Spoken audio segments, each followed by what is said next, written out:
नमस्कार। देश की बात में हाजिर है और पहले अफगानिस्तान के हालात जो दुनिया भर के साथ हमारे लिए भी चिंता का सबब बना हुआ है। काबुल एयरपोर्ट के बाहर कल शाम हुए धमाकों में 90 से ज्यादा लोग मारे गए, 150 से ज्यादा लोग घायल हो गए। अब से कुछ देर पहले हमारे विदेश मंत्रालय ने प्रेस वार्ता के दौरान कहा है कि वहां हालात अस्थिर हैं। पहली प्राथमिकता लोगों को निकालने की है। सरकार को लेकर अब भी अनिश्चितता है।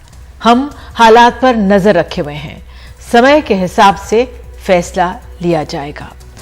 और वहां पर मौजूद भारतीयों की संख्या के सवाल पर जब सवाल पूछा गया तो कहा कि नंबर बदलते रहते हैं जैसे जैसे लोग संपर्क करते हैं। अमेरिका, तजिकिस्तान, उज्बेकिस्तान और ईरान के साथ मिलकर इवैक्यूएशन हो रहा है। तो 550 से अधिक लोगों को निकाला गया है, ये विदेश मंत्रालय ने कहा है। साथ ही 260 भारतीय हैं, जिनमें बाकी अफगान और तीसरे देश के नागरिक हैं। और हम कोशिश करेंगे, हमारे साथ खास मेहमान जी पार्थसारथी पूर्व राजनयिक जुड़ेंगे। हमें कहा जा रहा है उनका इंतजार करते हैं। और लेकिन फिलहाल ये अपने आप में बहुत अहम हो जाता है, जिस तरह से भारत की इस समय पहली प्राथमिकता यही है कि जो हमारे भारतीय वहां पर फंसे हुए हैं, जो दोस्त देशों के नागरिक फंसे हुए हैं, उनको वापस बाहर निकाला जाए।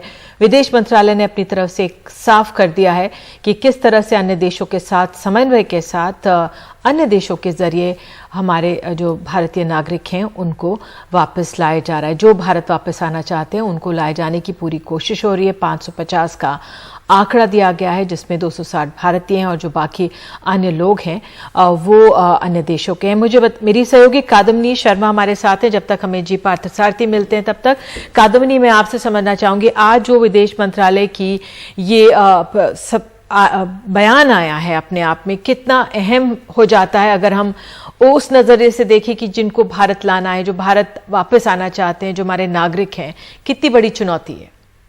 बहुत बड़ी चुनौती है निधि, क्योंकि अभी जो हालात हैं और कल के बाद से हालात और भी बिगड़ गए हैं। जिस तरह से धमाके हुए हैं एक के बाद एक, तो हालात अब बहुत ज्यादा बिगड़ चुके हैं। ये साफ नजर आ रहा है कि अब बाकी जो देश है वहां पर अधिकतर देश वहां से निकल चुके हैं। उनका कहना है कि इवैक्यूएशन पूरा हो चुका है। सिर्फ अमेरिका है जो 31 तारीख तक कह रहा है, लेकिन 31 तक भी ये ध्यान रखना होगा कि 31 तारीख से पहले शायद वो अपने ट्रूप्स को निकालेगा और आखिरी दिन ट्रूप्स निकलेंगे, बाकी कम ही लोग होंगे। दूसरी एक चुनौती बहुत बड़ी ये भी है कि क्या जिन लोगों को निकालना चाहते हैं वहां से कोई भी देश, क्या वो सब काबुल में हैं? क्योंकि बाकी जगहों पर भी फंसे हो सकते हैं। वहां से काबुल आना एक बड़ी चुनौती है। काबुल में जहां पर भी वो हैं और वहां से हवाई अड्डे तक आना भी एक बड़ी चुनौती है। हमने कल जिस तरह से देखा था कि अमेरिका में पेंटागन की जो ब्रीफिंग हुई थी उसमें साफ कहा गया था कि न सिर्फ तालिबान जो कि चेक पोस्ट वहां पर मैनेज कर रहा है, बल्कि जो आईसिस है वो, उसके अलावा कई और ऐसी तंजीमें हैं जो वहां पर मौजूद हैं, जो एक बड़ी समस्या खड़ी कर सकती हैं।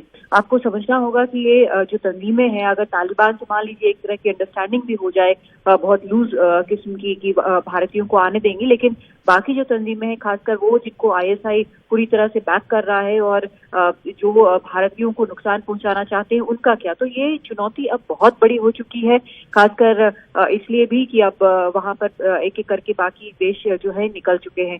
तो एक मुश्किल स्थिति है। भारत कोशिश कर रहा है। आपने सुना होगा आज के बयान में विदेश मंत्रालय ने यह भी कहा है कि बाकी देशों से एक अंडरस्टैंडिंग है, यानी कि यूएस से अंडरस्टैंडिंग है। यूएस ने कुछ भारतीय नागरिकों को निकाला भी है अपनी फ्लाइट्स के जरिए, कुछ और देशों से भी है। तो अब देखते हैं कि इसमें क्या कुछ हो पाता है। बिल्कुल कादम्बिनी, आपने सही कहा कि अभी वाकई चिंताजनक स्थिति और हालात पर नजर बनाए रखने की जरूरत है। मुझे कहा जा रहा है जी पार्थसारथी पूर्व राजनयिक हमारे साथ अब जुड़ गए। बहुत बहुत शुक्रिया सर जुड़ने के लिए। सर, अब सबसे बड़ी प्राथमिकता हमारी यही, किस तरह से जो हमारे भारतीय नागरिक या जो लोग वहां पर मौजूद हैं वो वापस आना चाहते हैं उनको निकाला जाए। विदेश मंत्रालय कह रहा है कि वहां पे हालात अभी अस्थिर हैं। आपका आंकलन क्या है इस समय हालात को लेकर? फिर से मैं काबुल कई बार जा चुका हूं। हमारे जो भारतीय मूल के लोग हैं वो अच्छे स्थानों में रहते हैं और मेरी राय में हालात ऐसे हैं कि सरकार डरे हुए हैं कुछ विदेशी मूल के लोगों से कुछ बदसलूकी करना, कुछ नालायक चीज कहना। तो मैं समझता हूं हमारे पास और कुछ विकल्प नहीं है, किसी देश के पास और कुछ विकल्प नहीं है। लेकिन एक बात है हमारी तरफ से, हमने तालिबान लीडर के साथ, शायद ये सार्वजनिक नहीं हुआ, हमारे साथ उनके साथ प्रबंध हैं, उनके साथ लिंक्स हैं और वो जानते हैं हमें, और उनको कुछ फायदा नहीं मिलने भारतीय मूल के लोगों को परेशान करने में। अगर होता है वो जानते हैं असर बुरा पड़ेगा। तो हमें इसी चीज पर यकीन रखना चाहिए, क्योंकि निजी संपर्क किसी भी देश अब नहीं कर पा रहा है अपने नागरिकों के साथ, क्योंकि जो भी वहां के भेजने के कम्युनिकेशंस के लिए जो है कोई है कुछ है नहीं, फोन में कर सकते हैं जरूर। सर लेकिन जो हम अब जिस तरह से कह रहे हैं कि वहां पे अनिश्चितता का माहौल है, समय के हिसाब से फैसला लिया जाएगा, तो जाहिर तौर पर जो भारत सरकार है वो वेट एंड वॉच की तो स्थिति है ही, लेकिन उसके लिए भी बहुत दुविधा की स्थिति है। किस तरह से डील किया जाए इस पक्ष से? चीज कर सकते हैं, हमारे पास संपर्क कई लोगों से है वियतनाम म्यांमार में, उनसे पूछें कि वो देखभाल करें। ऐसे निजी क्षेत्र में जो लोग हैं काफी साल से हमारे अफगानिस्तान के साथ एक पर्सनल नोट पर यानी कि निजी रूप में कई लोगों को हम जानते हैं, लोग यहाँ आते हैं, तो उनके साथ संपर्क रखना चाहिए और मैं यकीन करता हूँ सरकार उसका प्रयत्न करेगा। जो ब्लास्ट हुआ है, अब अमेरिका कह रहा है कि हम उसको स्ट्राइक बैक करेंगे, जवाब उसको देंगे, लेकिन हमने देखा है जर्मनी, कनाडा, डेनमार्क, इन लोगों ने तो अपने नागरिक निकाल लिए हैं, अमेरिका ही वहां पर है। तो अमेरिका पे किस तरह का प्रेशर और क्या असर अफगानिस्तान पर कल के ब्लास्ट के बाद? किसी के पास हिम्मत है अमेरिका के एक नागरिक को छूना? और ये नहीं जानते हैं कि इसको नतीजा क्या निकलेगा, तो नहीं करेंगे। बात ये है कि हमारे साथ तो नहीं, उनकी कोई दुश्मनी नहीं। मुल्ला बरादर से शायद लोगों को पता ना हो, यहाँ कतार में हमारे उनके साथ संपर्क रही है, तो और वो जानते हैं। हमने कुछ उनके बारे में विशेष रूप से ये नहीं कहा है कि हम उनके खिलाफ हैं या उनसे संबंध नहीं चाहते हैं। हमने कहा हम देखेंगे कि स्थिति कैसे बदलती है। तो मैं सोचता हूं कि भारतीय नागरिक के खिलाफ कुछ नहीं करेंगे। भारतीय मूल के लोग जो हमारे नागरिक हैं उस पर हमारा उतना अधिकार नहीं होता अगर वो भारतीय नागरिक हो। भारतीय नागरिक हो तो अंतर्राष्ट्रीय कानूनों के खिलाफ हम कार्रवाई कर सकते हैं। दूसरी बात, तो इस हालात में हमारे लोग जो हैं वो उनका लोग इज्जत करते हैं, उनको एक किस्म का हिंदुस्तान भारतीयों को वो एक थ्रेट नहीं समझते कि हम उनसे कुछ बुरा कर सकें। तो मैं नहीं समझता हूं कि उस तरह की कार्रवाई होगा। अगर होगा तो जब पता चलता है हमें कई विकल्प हैं कूटनीतिक, उनके दोस्तों से बात करना। या अगर हमने चीन को बोला कि वो भी कुछ करेंगे, क्योंकि वो भी नहीं चाहते कि हमारे संबंध म्यांमार के साथ बुरे रहे, हमेशा अफगानिस्तान के साथ बुरा रहे। तो मैं सोचता हूं कि ये अभी कुछ बोलने की जरूरत नहीं है, उनकी आलोचना करने की। आप मीडिया में जो मर्जी करें, लेकिन सरकार नहीं बोलेगा। जयशंकर बहुत समझदार है, तो ये नहीं होने वाला है। बिल्कुल सही आपने कहा कि हमें फिलहाल एक धैर्य बनाकर और हालात पर नजर रखकर, वही हमारा विदेश मंत्रालय कह रहा है, और भरोसा रखना चाहिए कि हमारे लोग सुरक्षित वापस बाहर आए। बहुत बहुत धन्यवाद सर जुड़ने के लिए, समय निकालने के लिए।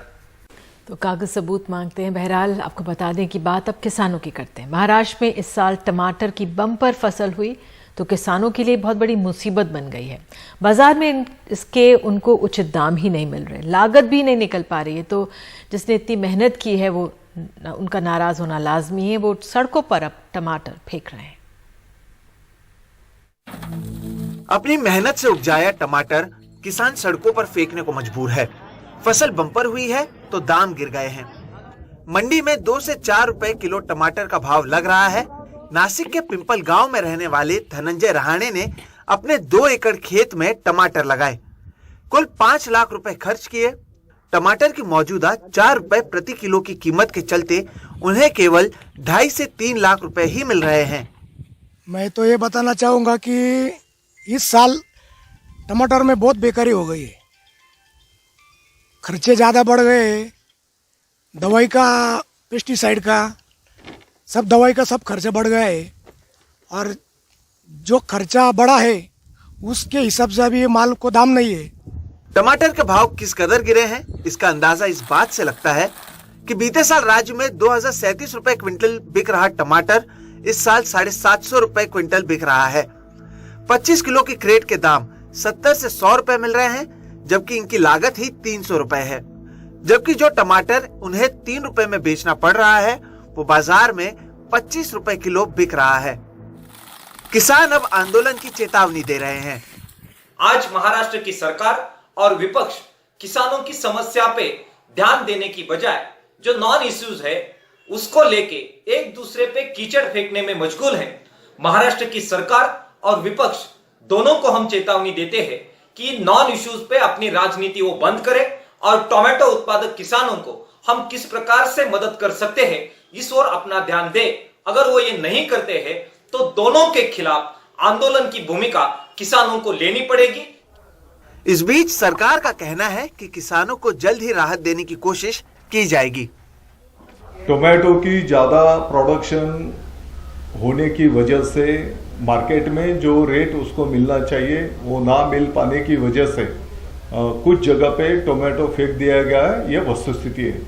सरकार इसके ऊपर पूरा ध्यान दे रही है और मैं समझता हूँ आने वाले एक 5-8 दिन के अंदर थोड़ा रेट बढ़ने की उम्मीद है।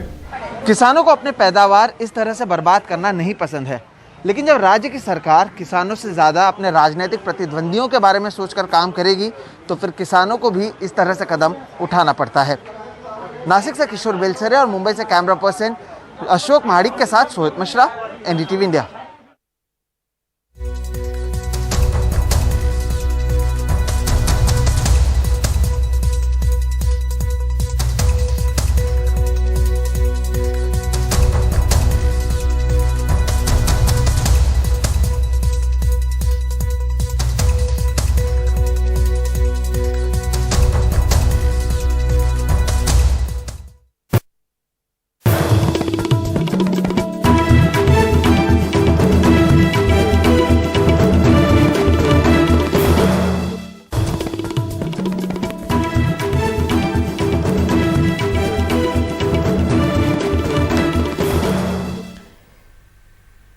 तो अफगानिस्तान के जो हालात हैं और उसका असर भारत पर क्या हो सकता है, इससे ही जुड़ी एक अहम जानकारी मिल रही है हमें।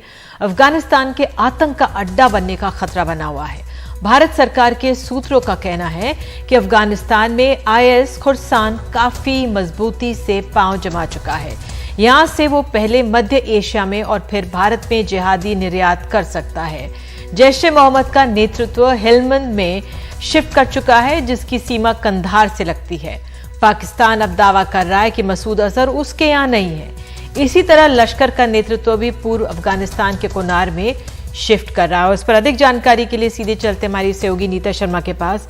नीता, ये आईएस खुरसान क्या है और ये कितनी चिंता की बात है, क्या और जानकारी? निधि, ये भारत सरकार का असेसमेंट है कि ये जो आईएसएस खुरसान है, जो आईएसएल का जो एक धड़ा है, उनका ये कहना है कि जैसे कि आप बता रही थी कि ये पहले जो जिहाद को एक्सप्लोर कर रहा है, ये पहले सेंट्रल एशिया और फिर इंडिया में अपने जो है वो पैर पसार सकता है, क्योंकि आइडियोलॉजिकली ये लोग कमिटेड हैं कैलिफाइड रूल को इस्टेब्लिश करने में और करने के लिए, और साथ में इंडिया उनके मैप में ऑलरेडी शामिल है। ऐसा असेसमेंट है भारत सरकार का।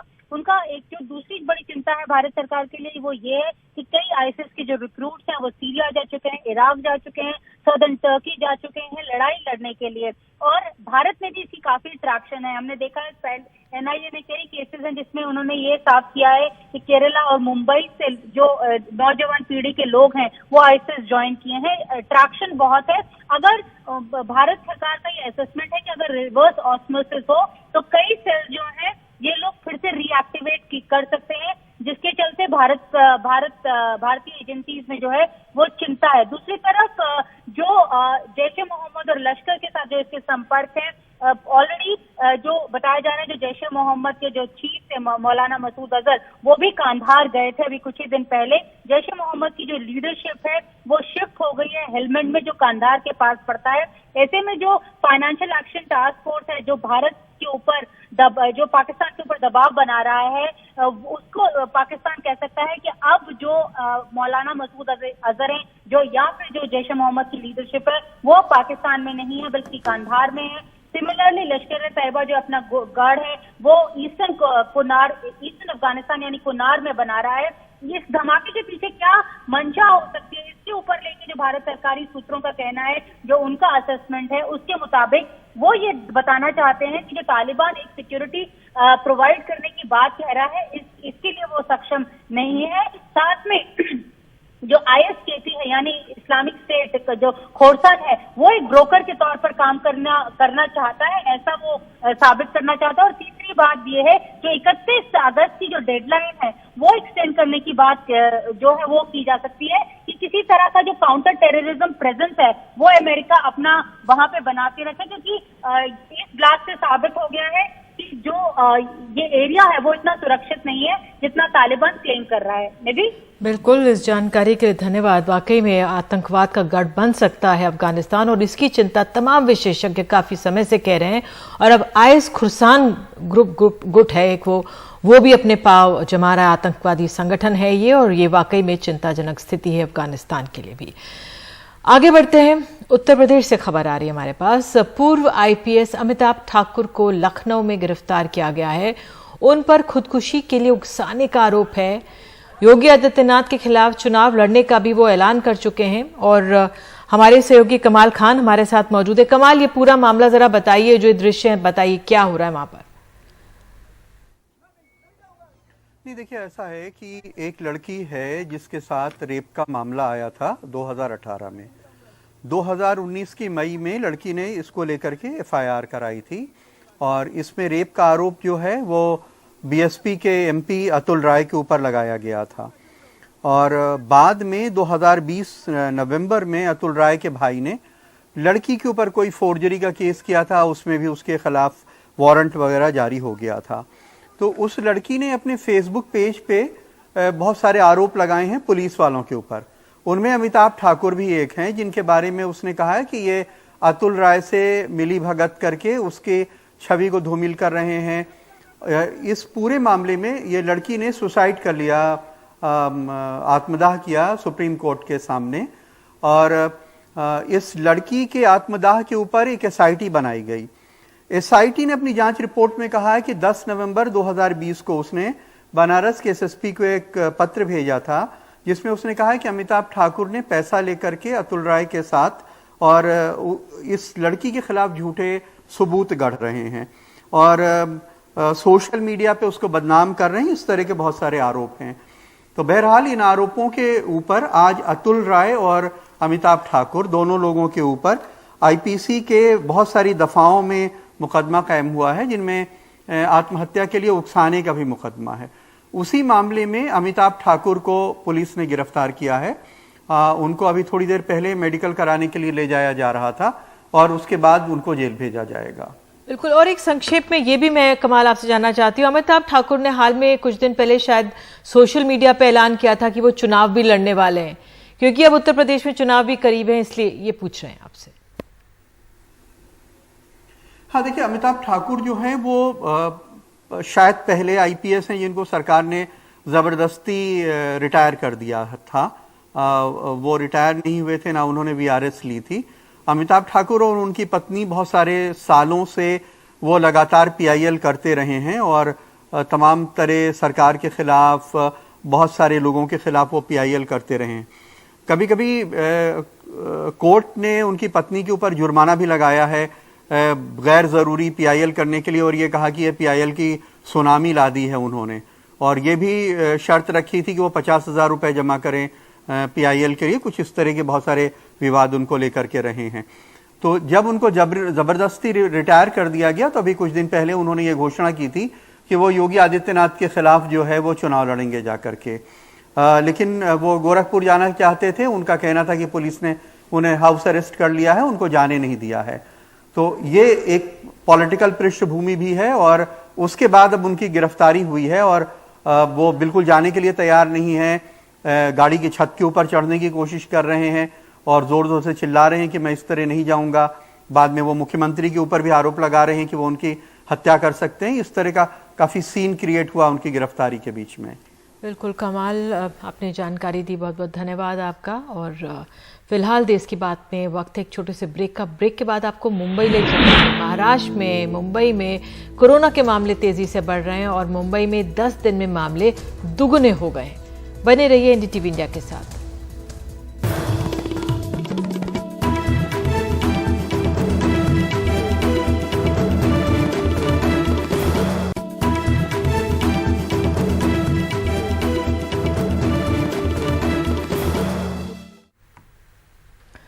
मुंबई में 10 दिनों में कोविड संक्रमण दुगना हो गया है। महाराष्ट्र ने भी लगातार दूसरे दिन 5000 पार मामले रिपोर्ट किए हैं। 10 दिन पहले तक 200 से भी कम मामले, अब करीब 400। करीब 2 हफ्तों में ही मुंबई में 100% मामले बढ़े हुए नजर आ रहे हैं। अगस्त महीने में रोजाना संक्रमण के आंकड़े में ये सबसे बड़ा उछाल है। हालांकि इस दौरान टेस्टिंग में भी 30% से ज्यादा बढ़ोतरी हुई है। पहली और दूसरी लहर के अनुभव से महाराष्ट्र सरकार तीसरी लहर में 60 लाख मामलों का अंदेशा जता रही है और इसके लिए तैयारी कर रही है। ऑक्सीजन के हद तक जो पहले 1300 मेट्रिक ऑक्सीजन था उसको हमने अभी एक्सपांड करके करीबन 2000 मेट्रिक टन तक ऑक्सीजन की व्यवस्था करने के लिए हमने जो भी पीएसए प्लांट्स है वो लगाए हैं और लिक्विड मेडिकल ऑक्सीजन स्टोरेज करने के लिए भी हमने व्यवस्था की है। तो इस तरह से हमने थर्ड वेव का जो भी अंदाजा है, जैसा 20 लाख फर्स्ट वेव में इन्फेक्ट हुआ था, 40 लाख सेकेंड वेव में हुआ, जो अंदाज व्यक्त किया जा रहा है वो है 60 लाख थर्ड वेव में। तो उसके जो भी हमारा अनुभव है कि 12% ऑक्सीजन उसके जो लोग हैं वो ऑक्सीजन पे हो सकते हैं, तो तब उनको ऑक्सीजन कितना लगेगा, ये सब देखते हुए मैक्सिमम जो भी तैयारी है वो हमने की है। मुंबई स्तर पर जो अस्पताल कोविड मरीज कम होने से नॉन कोविड मरीजों के लिए जगह बना चुके थे, अब फिर से कोविड के लिए बेड बढ़ाने की कवायद में जुट गए हैं।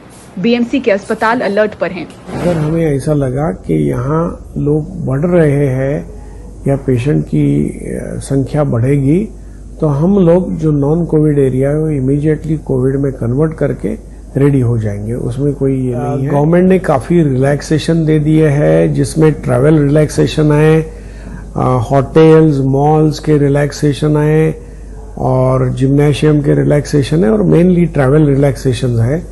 और इसकी वजह से काफ़ी गर्दी हो रही है। अभी बच्चे जो है जो वैक्सीनेटेड नहीं है वो कोविड अप्रोप्रिएट बिहेवियर बिल्कुल मानते नहीं या फॉलो नहीं करते, तो उसके वजह से ये तकलीफ होती है और अभी नंबर ऑफ केसेस थोड़ी बढ़ रही है। कोरोना की नई करवट मुंबई में कुछ इस कदर महसूस हुई कि एक अनाथ आश्रम स्कूल में 22 बच्चे एक साथ संक्रमित पाए गए और पूरे स्कूल को सील कर दिया गया। वहीं कांदिवली इलाके की इमारत से 14 मामलों के आने के बाद पूरी हाउसिंग सोसाइटी सील कर दी गई। महाराष्ट्र ने भी लगातार दूसरे दिन 5000 पार मामले रिपोर्ट किए। मुंबई से पूजा भारद्वाज, एनडीटीवी इंडिया।